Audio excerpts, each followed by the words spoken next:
Nau mai, haere mai ki Aotearoa Rugby Pod. Welcome to the Aotearoa Rugby Pod, brought to you by Ashley and Martin Medical Hair Centres.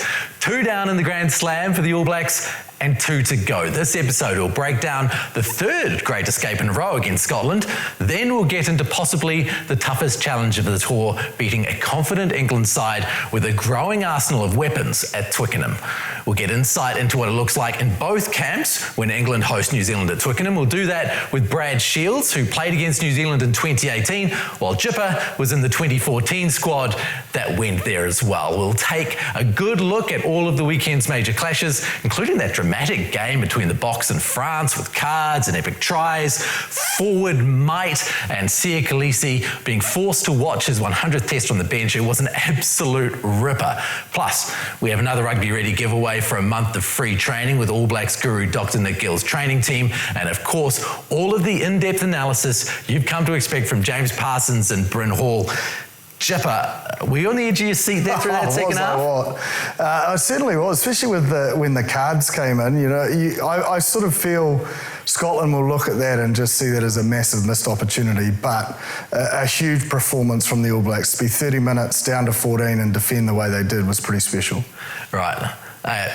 Brenna, over there in Japan, of course, well, it was a hell of a test match, wasn't it? Did you get the feeling that the All Blacks would pull through from your perspective? Just the missed opportunities. Like I think, what was the example say here? Scoomy had a knock on in the 54th minute, which I think we were really under pressure, weren't able to score off that. Graham over the line with Cam Roygaard's ability to be able to stop that try. It's another opportunity they did miss. Dempsey gets that intercept off the line out.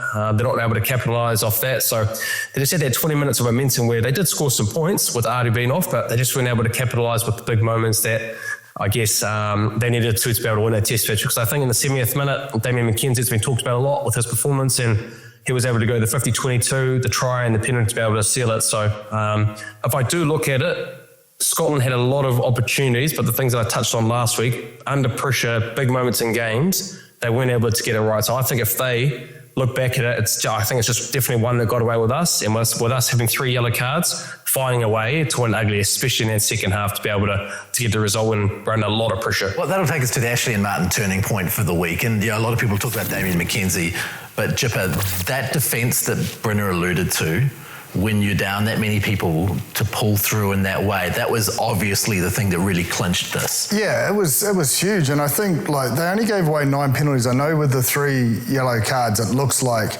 it could be a lot worse, but they were all avoidable. It wasn't like a team build-up yellow card. They were all avoidable in individual decisions. So they only give 9 penalties away to allow 11 entries from Scotland for them to only come away with 2 tries. The Cody Taylor tackle, just getting the body height perfect, knocking the ball, same with Cam Roygaard. So these I suppose moments where you've seen the All Blacks defence stand up throughout the year, they've always been above that 90%, but they're starting to get some real dominance in a lot of these collisions and forcing a lot of tackle turnovers rather than having to go to the breakdown. They're forcing these errors, and I think as well the midfield effort, even when Leroy Carter was off, if you look in the 34th minute, the work of Tapaya and Fainga'anuku to be able to come up and press and then drift and get to the outside and cover that space is where a lot of the errors came from, is that ability to, I suppose, get off the line and pressure the skill set to make them feel like they need to rush something, and that's where the errors led. Then when they had both wingers on, especially when Clarke was on and Leroy Carter, what they both did so well is they rushed up high, almost showed face, and as the player made that decision based on that picture, they'd drop, and it allowed the midfielders to drift. And it just allowed, I suppose, not to get those bends on the edge, but then also force that pressure of those skills through the midfield. So I just think that back contingent off the back of some hard work of the low numbers was just so strong. So backs and forwards across the park defensively was the turning point for me, because it needed to be sustained through a long period to get this test won. I think the reads as well, Jip, I think it's all in well being able to go out and blitz it, but I think having an understanding, if you can't go all the way, and there's a couple of times where this Fainga'anuku was kind of by himself, knowing that he couldn't go and get it, he'd be able to connect, whether it be a loose forward or a hooker or whoever it may be inside him, to be able to then push to use to the sideline. So I think their ability to be able to bring high-speed pressure, a lot of the times the South Africans, the Scottish, had to throw those bridge passes, which I think, Finn Russell did a couple in that first half very, very well, and in that second half, but it did put their skill set under pressure. But the breakdown, I thought, was outstanding. Like Peter Clarke, the ability to be able to, blitz through. Yes, the Jager there was a couple of opportunities where they were able to get over the ball, but I think the constant pressure of 1 and 2 going together to be able to, counter-ruck and put the skill set and the speed of the ball for the Scottish was really important. They had 7 turnovers with that, I think 3 to 4 for Scotland. So it was another area, considering for a lot of their match, they were down to 14 men, to still have that defensive breakdown to take away the attack of the Scottish. I think it was a very good effort, considering they played a lot of that match with 14 players in that second half, for sure. To put into context as well, the decisions around the breakdown, like Pete Clarke, he had 2 digs and got 2 results. You look at Fabian Holland's work in terms of the counter-ruck, like not only 9 penalties given away, like the discipline, the decisions in and around that, is a lot harder than I suppose the side made it look, and it wasn't going all their way. But I think a couple of big games, like Pete Clarke, 100%, 20 out of 20. He got the 2 turnovers, 7 carries, massive amount of breakdowns hit. It's just, I don't know, like the young man and Josh Lord as well. He went 18 from 18 defensively. He set up a try. The line-out went at 100%. All those sort of question marks from the Ireland game, both him and Fabian in the engine room again to have that sort of accuracy. So although it didn't go our way, man, the growth and the confidence and belief for test match level experience and a couple of young men out of this game, I think will massive. I mentioned Josh Lord out of the Irish game, but he really stepped up another level and sort of showed that there's no reason why he can't go again this week against Toji and co. I think it was a lot for Scotland to be able to handle, especially when we were playing with 15 players. So I think on the attacking side, we have kind of touched around Geordie Barrett being at 12, and if he does come back next year, I think he will always be in and around there. But I really enjoyed seeing Quinn, Leicester and our big ball carriers starting and coming off the bench. It just felt like we always had ammo to be able to get over the advantage, which I thought we got it quite well against the Scottish on the weekend. That does bring up an interesting question with Quinn and Leicester in the midfield and Caleb Clarke now out, and the way that Caleb Clarke's playing such a key role in getting them over the gain line. What do they do? Do they replace him as a winger, or do they push Leicester out? Man, Leicester defensively has surprised me at test match level. 13 is such a hard area to man, but I think what he's been really good at is vocalising everything, trying to bring others towards him so that it creates that security. So I think in terms of their game plan, you have to think he goes to the left wing. And because they've just got so many options there at centre. They've obviously got Billy. They've got now, I suppose Quinn has the ability to play 13. You've got Rieko Ioane. So I feel like they've got a little bit more flexibility at 13 than I suppose in those outside backs for what they're looking for in that 11. With Caleb being injured, there is a possibility they have seen Rieko as a winger this year. Do you know what I mean? With that bigger size, very similar to, I guess, height-wise to be able to play on that wing. You've got a Sevu Reece that you can be able to put there. But I think if they want to keep that combination with 2 test matches, which they have one with Quinn and Leicester, they probably do want to keep it with what they're seeing and what we're getting, I guess, out of them. But I think just due to force with Caleb being injured, you could put Leicester on the wing and put in a Billy Proctor or even a Rieko. But I think with the fact of what we saw with Billy being at number 22, you'd have to think that he would be next in line with their centre role. So I think it might just be if you want to change, you put Leicester onto the wing, you keep them together, and I guess you put Rieko. So I think for me, it's the biggest thing is, do you put a Rieko wing on the wing, or Leicester on the wing, or just keeping that combination where they are right now with Leicester and Quinn? The least disruptive would be Anton Lienert-Brown to 13. Defensively, relationship with Quinn, very sound. And then, because what they're going to go to contestables a lot, England. But, you saw it against Fiji.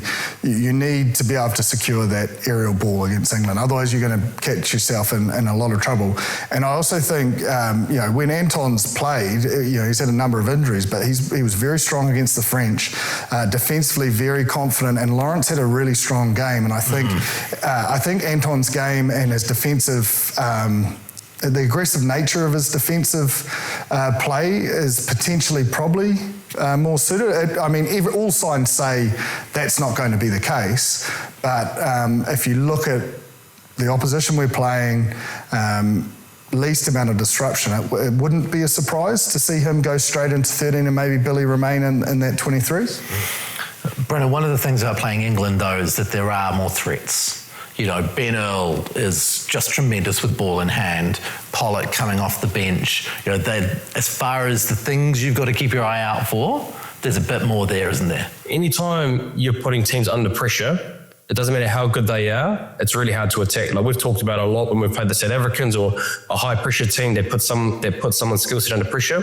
You've got to be able to then execute under that higher duress, if that makes sense. So, yep, they'll want to get their tackle right, whether it be the 2v1, slowing down that ball, because, you know, when you've got 13 on your feet or 12 on your feet or connected, it doesn't matter who's in front of you. It's really hard to attack. So they'll be doing their work, but you are right, there's a lot of great players. And I guess the England team at the moment, they're in a little bit of a rich train of form, not only performance-wise, but the kind of brand of rugby that they are playing. With the example that you used, Ross, when you're exiting and wanted to play, they can always go back to their contestable game. We know their set piece will always be there or thereabouts. So, yeah, I think we're just going to do them a job. But I take confidence with what our defence has done the whole year. Yes, we've had a few games where I think just there's been a costly error individually, but I think structural-wise and how we are defending, I think it'll be something for England to think about. I think, can they attack against us, and will they chance their arm for 18 minutes to try and throw the kitchen sink in the attacking way, and how long they stay away from that contestable game? If you flip it on for the All Blacks attack with all those loose forwards, because they've got the punch off the bench and at start, is going back to this mindset of just locking defenders and going at them. Like, the best way to win a breakdown is win the ball carry collision. And I think that decisive nature of not sort of looking for a 50-50, really trying to engage, and they've got a clear plan around what they're trying to do around trapping defenders. And look, if they get it wrong, you know, Quinn and Leicester are winning that collision, so that ball's up quick, and then Cam Roygaard can get it to the edge, and they're back in their sort of phase play shape really quickly. So ideally that those big bodies are running at those loose forwards, making them make tackles rather than allowing them to hover in and around that breakdown. Now, we've had a bunch of questions come through from you this week. We'll get through them as much as we can through the show. This one came through from Toby Gainley. It's probably a really good question considering what we saw from DMAC on the weekend. He says, can you guys say something or share your expertise on this? We talk about injecting people, forwards and backs, against tiring opponents. But they also have a bench, so are they really tiring? Brenna, what do you think? There's a big art to be able to play off the bench, because I think if your competitiveness almost takes over, and you want to be able to impact, right? You want to be able to get on the field and be able to express yourself to be able to play well. But depending on what time you are going and how the game is going, I think the most important part of coming off the bench is situationally understanding what's required.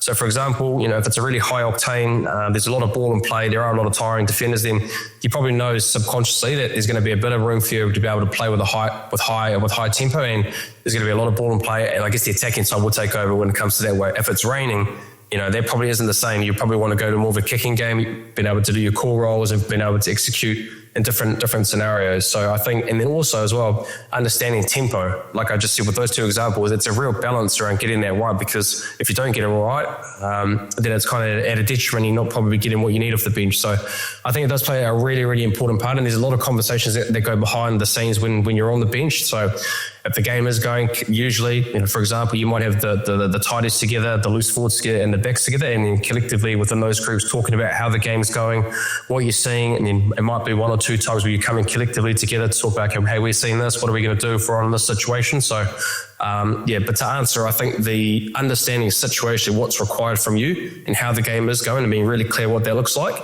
it's probably the best way to do it, I think. I get what they're saying, but there are tiring defenders. So, like, in terms of the week's preparation, there's trends. Teams show trends in the last 20 minutes or the last 30 minutes, and that will be a key focus for the guys coming off the bench, because the assumption is that you'll be entered at this time, and this is the reason why.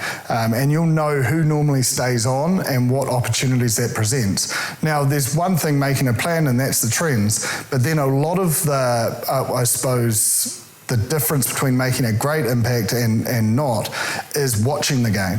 So watching the live action that's in front of you and then confirming the trends that you've identified. So once you've confirmed, okay, then you know you're going onto the park, and your ability to process information is always going to be better than someone based off the prep that you've seen, and you'll have certain targets, you'll have certain cues or players that you're trying to get to. So then your ability to simplify that decision making all through the work probably done previously, but then the ability to read the game and understand where the game's going from the bench, and then knowing, okay, now I'm getting injected and these are the opportunities that I've seen. So in that case, the 50-22 from Damien McKenzie is a perfect example. He would have seen the backfield. He would have seen something in the backfield, or they would have identified that in the last 20, these are the trends that Scotland shows. So, there will be an element of his ability to read it on the run, but I would say a lot of that would have been identified because it was the first thing he looked for. So to me, that says, okay, they've seen the prep. He looked for the kick space. When we've had 38% territory throughout the whole game, they've looked to run everything, the All Blacks, and then we go to the 50-22. That's a trend I think that they saw and pulled trigger on. It's always a pretty special week going to Twickenham. The crowd is huge, the buzz is big around that game, and of course everyone always wants to knock over England. So what we thought we might do is get a little bit of insight into what it's like being inside the English camp in a test week before they play the All Blacks. And to do that, we caught up with former England international Hurricanes player Brad Shields.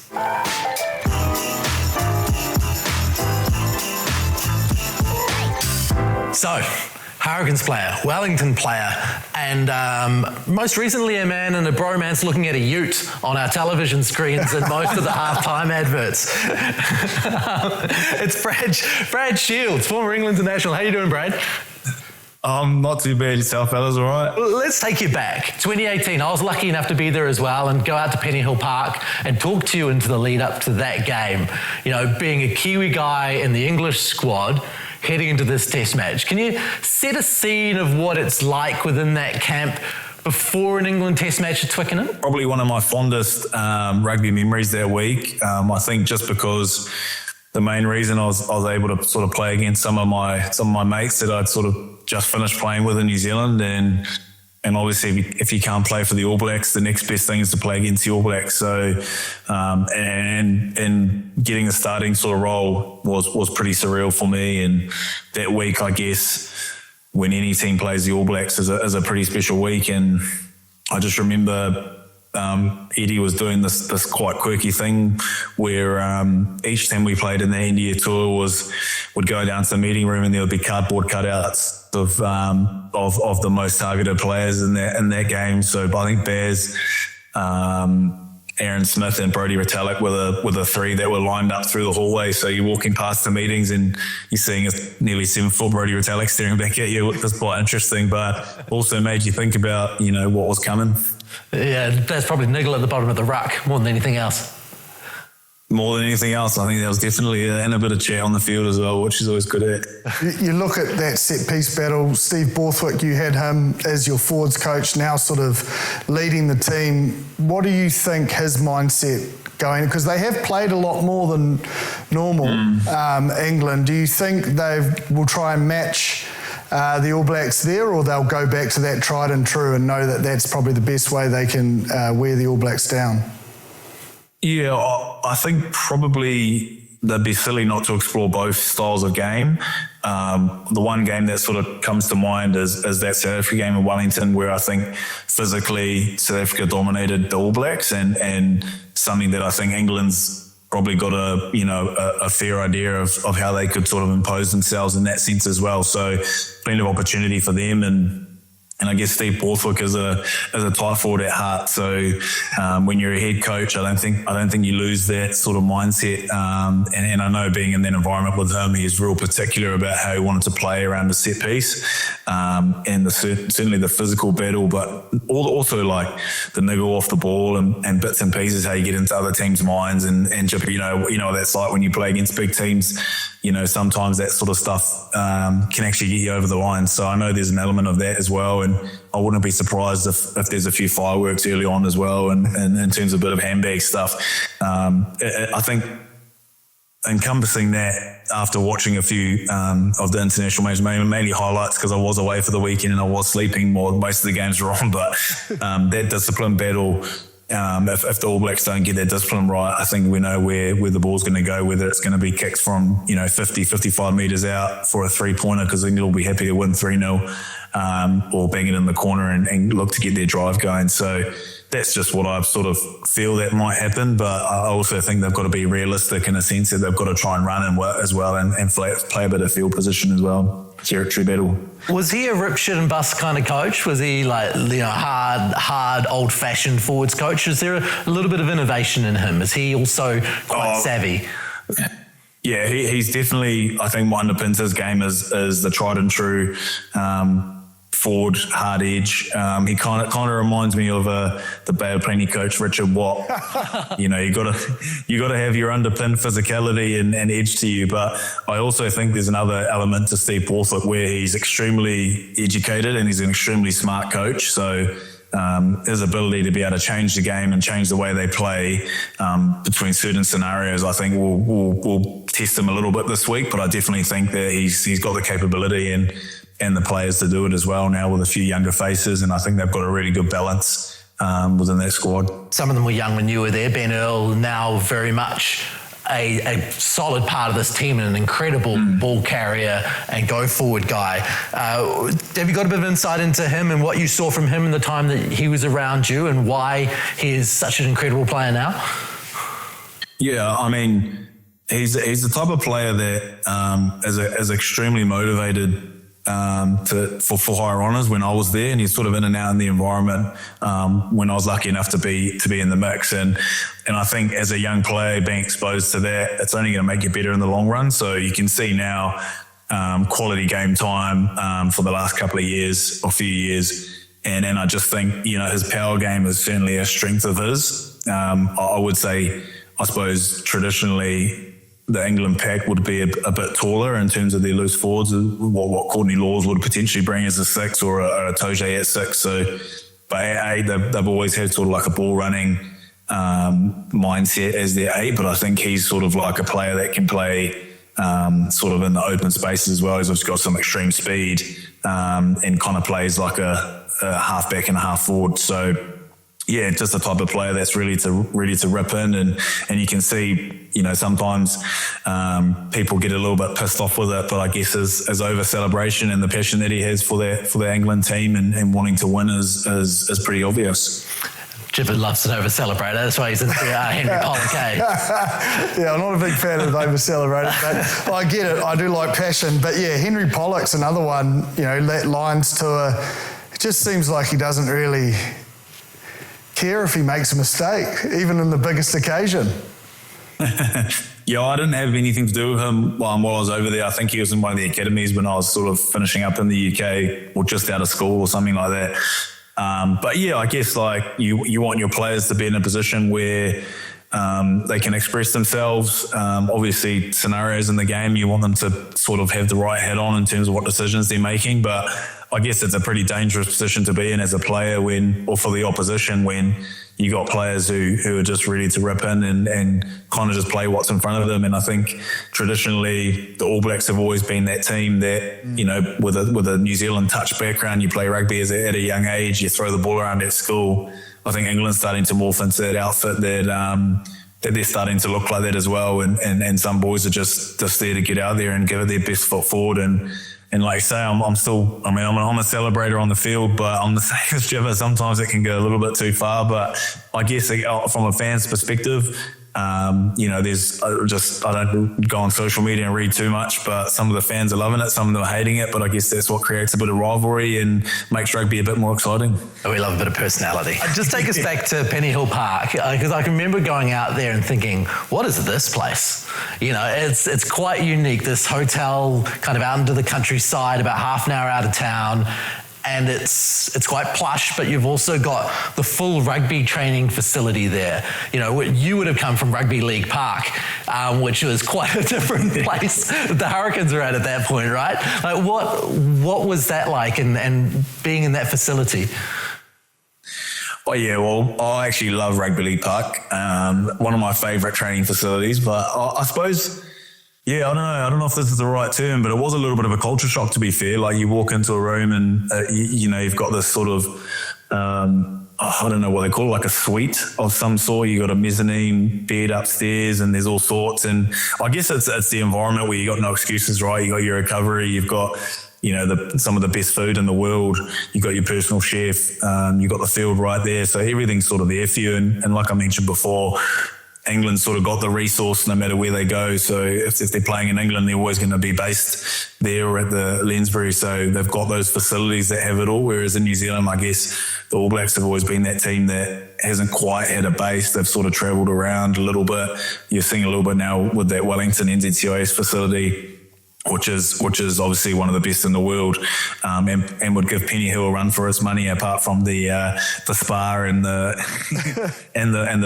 and bits and pieces that you don't quite get here in Wellington and Upper Hutt. But yeah, it was quite surreal actually, and it was awesome that after games, they invited the families to come and stay, so they'd give you your own room after a game, and obviously the more experienced or higher caps would get their own room to themselves. And at first I was kind of like, holy shit, you got two rooms that guys are a double bed right next to each other, and then some of the other experienced players have got this big suites themselves. But I guess that sort of comes with the territory. When you were in the All Blacks in 2014 and you were preparing for an England test, it's similar in that hotel also had its own training ground and those kind of things too. Did you feel a similar kind of thing happening?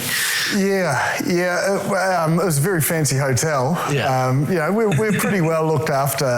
That was the first time I was in the All Blacks environment. So, and I'd just come off the Barbars, so if anything, it was a downgraded hotel from the old Barbars Hotel in Park Lane. But look, everything, like even sort of what Brad said there, I think the All Blacks environment, you just have no reason not to play well or meet your goals in terms of whether it be your skin folds, your weight, your fitness. Like, it's just you've got no excuse. And I suppose that's the beauty of those environments once you get there. And I think it probably needs to be that way because there's so many commercial responsibilities, fan days and stuff. There's not a lot of time to actually just think. Like you're just going from one thing to the next. So actually having people there to sort of point you in the right direction, especially when you're new and you're trying to make every post a winner, it makes life a little bit easier. But the week I was in with Twickenham, I was sort of just operating as the England hooker, and it's fair to say Brody Retallick and Kolisi took to me at training just as they did. I think Kolisi got March 10 within the first few minutes of that 2014 Test match. It's definitely still a very well regarded opposition for the All Blacks. You should have had one of those cutouts too. Yeah, I was probably over eager. Trying to go. I deserve to be here, and those boys with a few more caps put me in my place pretty quickly. Awesome, mate. Thanks again, Brad. Appreciate your time, mate. No worries. Thanks for having me. Appreciate it. If you, a family member or friend, wants to get into rugby shape, we've got the giveaway to suit. Along with All Blacks trainer Dr. Nick Gill's Rugby Ready team, we're trying to get the rugby community, whether you're a player or fan, fit and strong. Each week, one winner will receive 4 weeks of free access to the Rugby Ready Perform membership with full access to all of Dr. Nick Gill's pre-season, in-season, off-season and specialty programs to help take your game to the next level. A huge congratulations to this week's winner of the Rugby Ready giveaway, Brian Goodhall. You've scored 4 weeks of free access to the Rugby Ready Perform membership. Thanks to everyone who entered. We loved reading your stories. And if you didn't win this time around, don't worry, you're still in the running. So keep those amazing submissions coming, and it could be your name that we announce next week. If you want in, it's simple. Just DM Rugby Ready on Instagram with the code ARP and tell them why you'd love to win. And of course, if you miss out, you can get 75% off memberships through ARP by going to the link below or using the QR code. Now, appointment viewing on the weekend was that France-South Africa game. It was just a superb game. So much drama, so many things going on, really incredible decisions in Siya Kolisi's 100th game around what happened after the red card. The game just had me enthralled throughout. Yeah, it certainly lived up to the billing, didn't it? Especially when that red card happened. And it will go down as one of the more amazing victories from the Springboks. But the French probably had it all their own way, really, in that first half. And the Springboks, I was intrigued with taking the penalties, but they were looking for that scoreboard pressure, and in the end, that was a big factor. But normally we've seen them go to that corner, but they almost wanted to just keep in touch and knew that what they had coming off the bench late in the game could ice it. And boy, did it. Oh, yeah. To me, it really confirmed, and especially that last try, Bryn, is the switch swing attacks, the new way of drawing out defenders. From that midfield position, it's hard to bring that rush defence, and then when you sort of switch and you have that swing, you draw them out, and then if you can find that space, I think the ARP, Bryn, defensively twice, for Pernod's first try. But the art of always being engaged as a defender, both sides of the ball, has sort of been shown that at international rugby that teams are looking to do this switch a lot more. And if you button off on your side because you assume it's just going to keep going the same way, both sides sort of fell guilty to that on the weekend, and both led to tries. What I was so impressed with South Africa, you have the red card, and then I think anything from there, the substitutions and who was on the field for me was great. Look, I think who did they take off? I think they took off in their 48th minute. They took off Reinek in the 57th, Willemse in the 57th, Siya just after halftime, Eben Etzebeth at 48th, and Delanda at the 48th. And the game was in the balance going into the last 20, and they trusted that group to get the job done. So I think, it has confirmed, I think, for me that they are the best team in the world, because I think, look, to be able to score the tries, Feinberg's example, Grant Williams tried to be able to have the Nelson, I guess that impact of what he can bring off the bench. Esther Hayes' try, Jibber, I don't know about his technique, but geez, he looked powerful at the back of that line out more to be able to score in the 65th minute. So it just seems like they've got an answer for everything. It just seems it doesn't matter what scenario they're in. They were playing in France. It's a hostile crowd. Yes, I know they have had a lot of success over the year and the French haven't been able to beat them, but it's a very, very hostile environment. And with playing with 14 men, that whole match for that second half, it just for me confirmed that they are the best team in the world, and there's a little bit of chasing to do, I think, from the other teams in the world to have the ability to be able to get the results that the South Africa team is doing at the moment. What did you make of the red card? I thought Angus Gardner's communication was amazing, but we do have the 20-minute red card available. So making the decision that it was, in fact, real foul play with some intent in it to get him off the field for the entire game, that's a bold decision. It is a bold decision, but I think the right call was made. Whether there was definitely mitigating factors with the lower of height and falling down, but if you just look at the tackle technique, it's just shoulder straight to the head. So whether there is mitigating factors, I think it was a pretty good call. And I think Jager Gardner, to be honest, he's probably one of the better refs that is pretty good around understanding the harshness of, I guess, a yellow card. And so I think it was a pretty simple call for me. I know, obviously, our South African viewers won't be probably agreeing with that and thinking a yellow card for 20 minutes or a red card for 20 minutes could be justified, but I think he just had no choice. It was a pretty easy decision, and the intent of what his shoulder was doing and the technique was pretty simple. So, Jim, you might feel a little bit quicker around that, but I think the right call easily.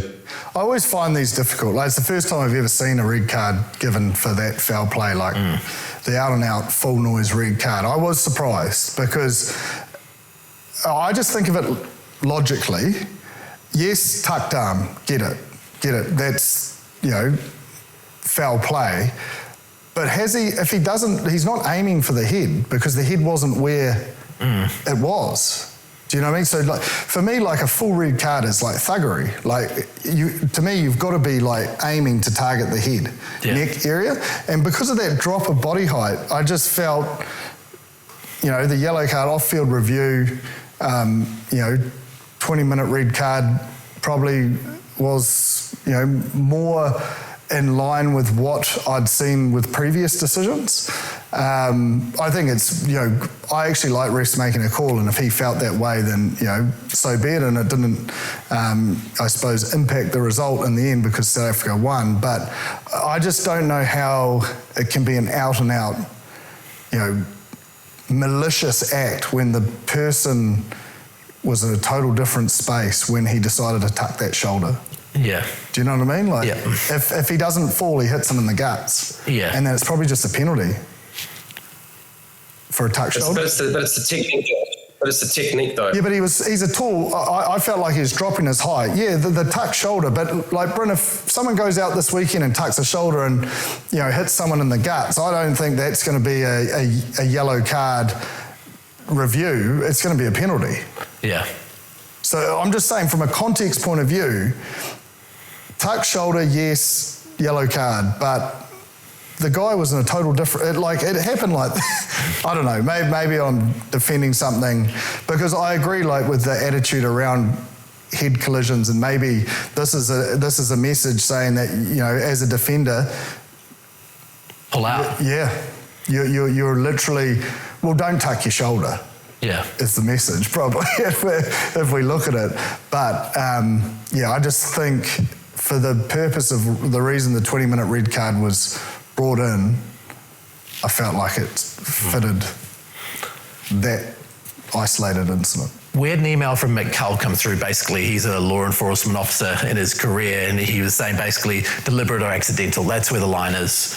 I don't think that there's actually a deliberate or accidental line.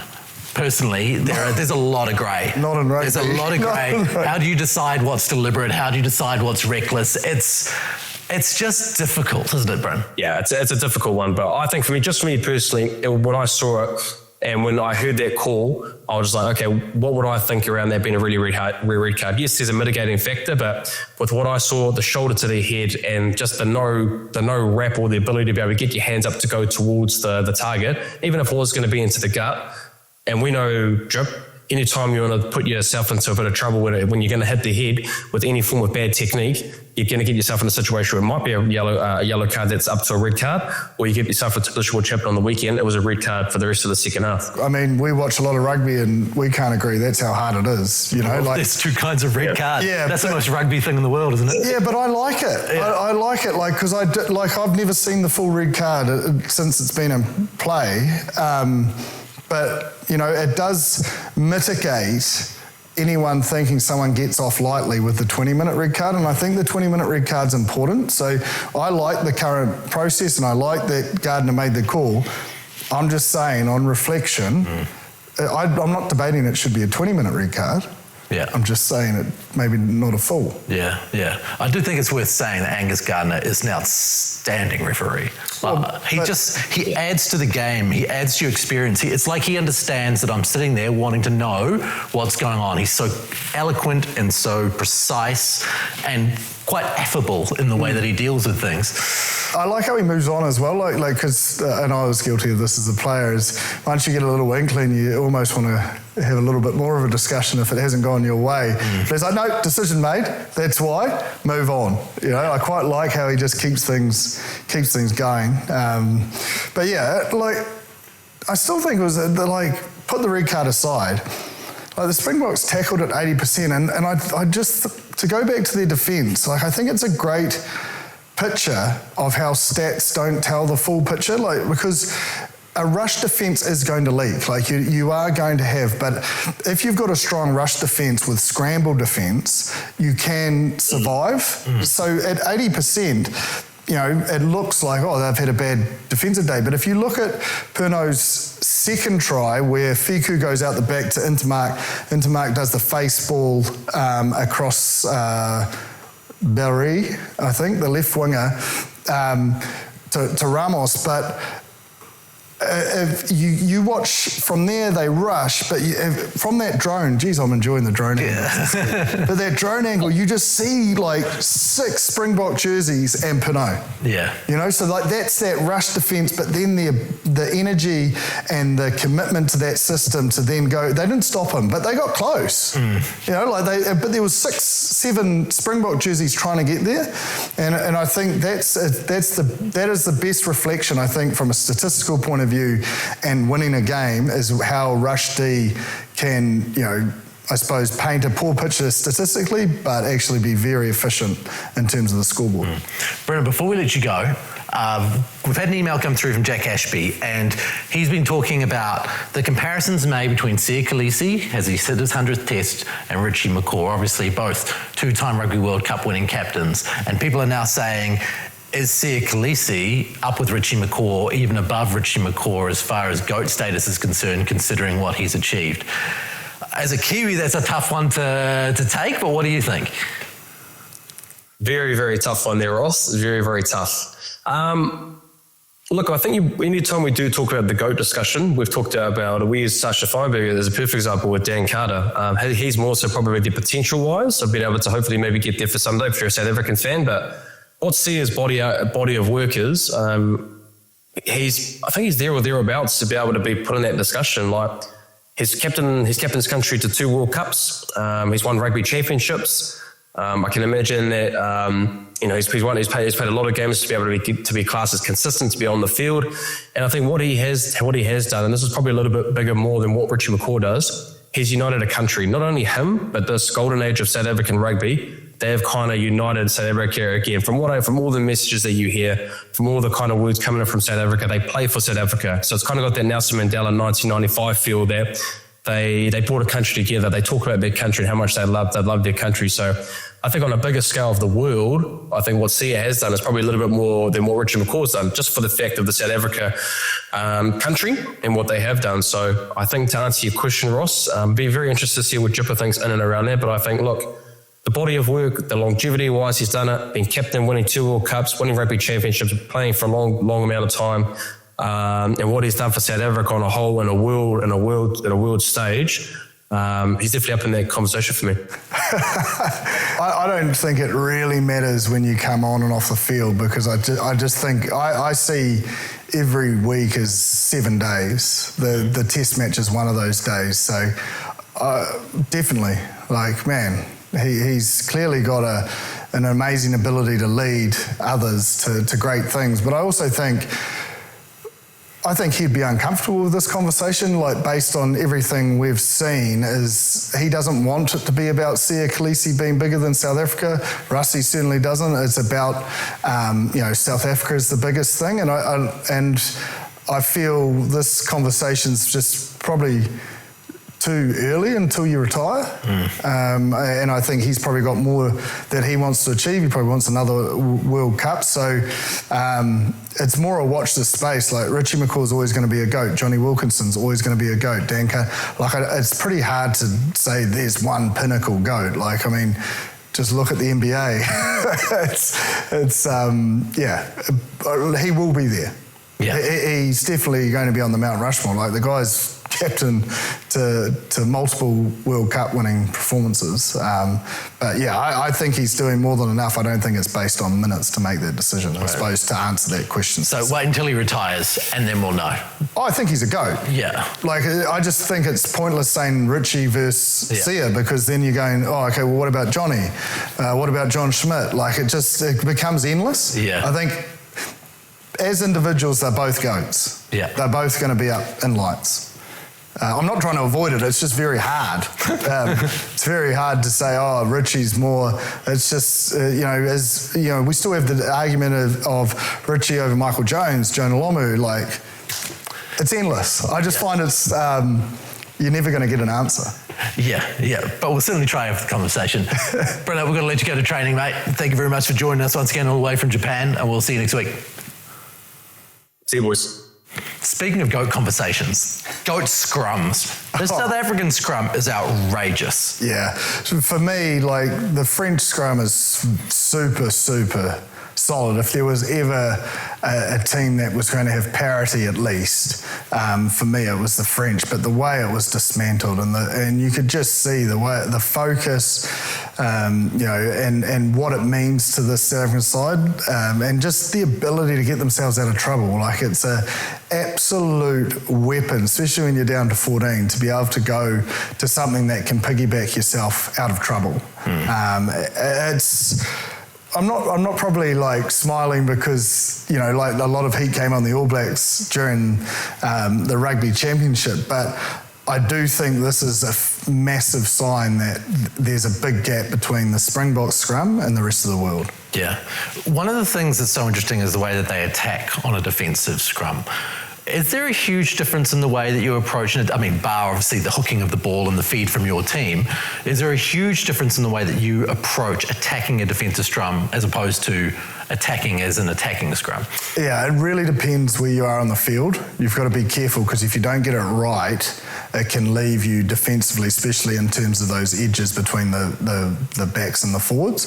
But when you've got that sort of dominance, they can probably do it from anywhere. So I suppose for them, the biggest difference is, and I know this sounds silly, but you're primed and ready to go, and all 16 feet are on the ground, which is massive, but it's also the timing of transferring that go is united from the 8 through to the 2. And I think that's where the Springboks are just, streets ahead in terms of that timing, but the force of 8 versus the force of maybe 5, then the loosies. Like, it's really driven by Visa at the back, and I suppose the focus of the loosies, whether it's Peter Steff or Siya Kolisi or whoever's there, Quagga Smith, is, that they're giving information to the type 5, we're going, whether it be verbal or, with certain tensing of the shoulder or the bind. So to me, there is a difference. And when you've got that sort of strength, the opposition is trying to just hook and go, which creates them quite unstable. So you've got to have the dominance to do it, I think, is probably what I'm trying to say. Let's switch from something that's quite brilliant to something that right now isn't. Australia against Italy. There's been a lot of chat about Australia and Australia's comeback this year, and they pushed the Lions and were unlucky in the second test and all those kind of things. But when push comes to shove and you get to the end of this year and you've lost to Italy, the win against South Africa in South Africa is probably the only shining light left. Have they really come that far? Well, I sort of touched on it last week. I think if they could pick their frontline players every week, yes, and they could create some depth from that. But I think the Carter Gordon selection was confusing for me. Like, I know he's had a massive health scare and he's got himself back to playing professional sport, which is outstanding.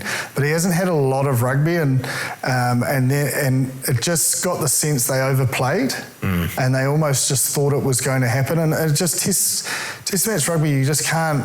It is very fine margins. Even, against Italy, last time they lost Dave Rennie, I think it was his last test that they got rid of him. So, yeah, I just felt the selections were surprising. And maybe a sign or maybe an insult to Italy, because they certainly came with punch. Like Monty Ioane and Kopawatso, you just can't coach speed, can you?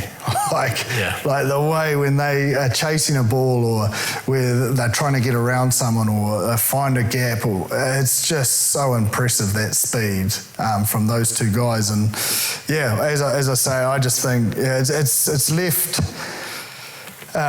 Well, look, they had a lot of possession. When they got into the 22, they got the 3 tries from the 5 entries, but they had the bulk of the ball. So where were they playing?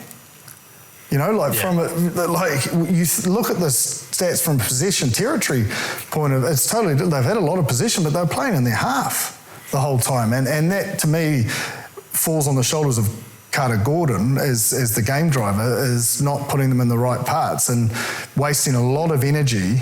And at some point, as a game manager, you can't just keep bashing, because you're actually playing right into the hands. Like Italy's defence, they had over 200 tackles. They tackled at 93%. And they only gave away 70 penalties. So you're not making them make many decisions. So you're not breaking down the defence. Now, Australia had 50% game line with ball, but the most interesting stat is they had nearly 80% lightning quick ball. So Italy just didn't even go into the defence breakdown. They're like, we're just going to back our defence. We're just going to keep making tackles. We're going to keep turning up. And that's where I think like Australia just went through the motions a little bit and just, as I say, played far too much rugby in the wrong end. Yeah, and now they've got themselves into a bit of trouble because if they continue to lose, we're a few years out from a World Cup and qualification and draws can go against them. They have to win too. They have to beat France and Ireland if they want to be in the top 6, and which gives you the top of the pool. With the 6 pools with the extra teams. So it's a big result.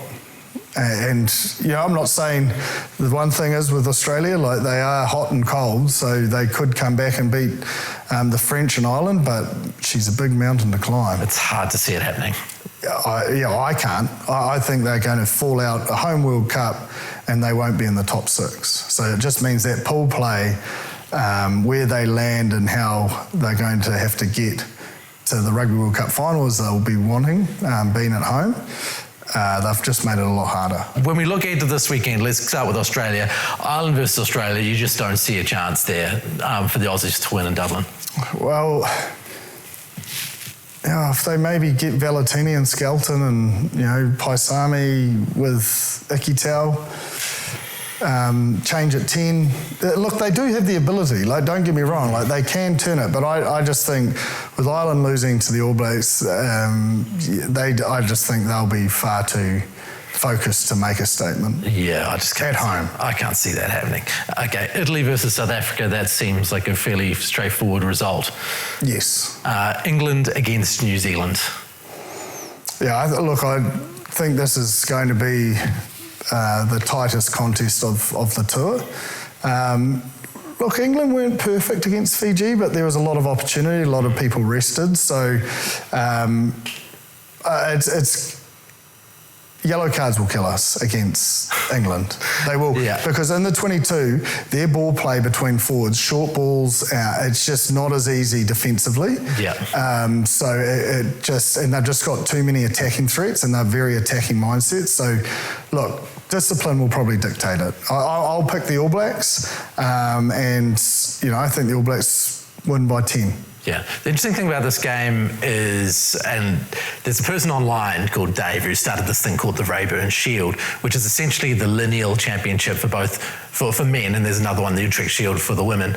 And if you go all the way back to Scotland versus England in 1871, when Scotland won their first game, and you look at a boxing style lineal championship where if you beat that team that's the lineal champion, then you're the new lineal champion. England is currently what would be deemed the lineal champion within this Rayburn Shield, which refers to the ground that the first ever test match was played at. New Zealand could take that this weekend and become the lineal champion. I like it as a concept. It's like a Ranfurly Shield. It's like a Ranfurly Shield, but, it refers to the history of all time and all games. And this, while there isn't a trophy to be presented as yet, it's an online thing, and a trophy's being built and is not yet official with World Rugby or any of those things. It's a cool idea. It'd be awesome. Yeah. It'd be awesome if it got up and running, but it would need some good PR. Yeah. Like, certainly the guy behind it puts a lot of effort into it, and the concepts and the work he would have gone into to actually understand where it sits. But of the players actually knowing about it, I'm not too sure, like, even if it's a factor, but from a fan's point of view, it's definitely something to boast about. So if we can grab it, it'll be great. Another trophy lift always goes down pretty well, doesn't it? So there's that there. Wales against Japan. Wales are looking ordinary still. Could Japan pip them? There's enough points in the Welsh, though. They scored a few. I'm going to go Wales. I don't know. I wasn't sold on Japan. Yeah. I know they put up a good fight in that first half, but I'll go Wales. Okay. It's a hell of a change of tune from last week. But Wales. Okay. France obviously are a tremendous team. Fiji, to some degree, are their bogey team. Do you think that there's a chance that after that big game against the South Africans, that the Fijians, who were very competitive against England for a large portion of that game, could come in and create some mystery here? Yeah, well, the yellow card actually turned it on the heads for England. Like, Fiji were well and truly 21-18. And they're another big pack. Like, they dominated the England pack at times. So is it beyond measure? No. but it's that consistency of 80 minutes for Fiji and their discipline. And you look at that French side, well, if they put out the same side. Yeah. Well, they'll be wanting to step back big time, I would have thought, from that. I think the French at home. Yeah, and then the last one, Scotland versus Argentina. This is actually a really good-looking clash. Yeah. 50-50 even. I'm going to go Argie. Yeah. I just think... Argie. I'll stick with Argentina. I just don't know what side's going to turn up, but I just think they might be a bit flat as well, the Scottish. Yeah. It's they let the one they probably wanted most go. Yeah. Well, hopefully they don't fall off the rails. Another great weekend of footy to watch this weekend. Thank you all for tuning into the Aotearoa Rugby Pod, and please send us through an email, aotearoarugbypod@sky.co.nz, and we'll try to answer any questions that come through. There are plenty that come through, so we can't get to all of them, but we do try our best to fit them in where we can. Thank you to Ashley and Martin Medical Hair Centres for looking after us on the show this year, and also thank you to all the staff behind the scenes who make this happen. Catch you next week. Mā te wā.